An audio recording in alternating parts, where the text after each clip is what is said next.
Pika kan sampai sekarang tak boleh nak move on dengan video mama gajah tu. Dia tunggu anak dia kan dekat bawah lori trailer tu. Kita dah jadi ibu ni, kita selalu bayangkan kalau anak kita tak kat tempat macam tu kan. Kita selalu bayangkan kalau jadi kat anak aku macam mana? Reaction kita macam mana? Macam mana penerimaan kita? Itu gajah weh. Kalau kita manusia ni macam mana? Allah Akbar kan? Itulah kata ibu ni,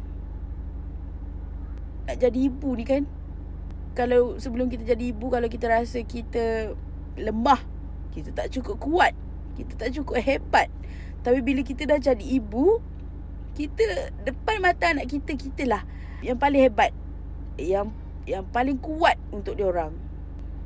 Dulu masa kita jadi anak, bukan jadi ibu lagi, kita banyak persoalkan kan, kenapa ibu kita marah kita, kenapa ibu kita tak suka ini, membebel apa semua kan.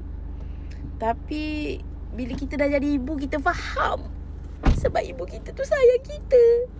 Macam mana kita sayang anak kita sekarang, itulah yang ibu kita buat kat kita.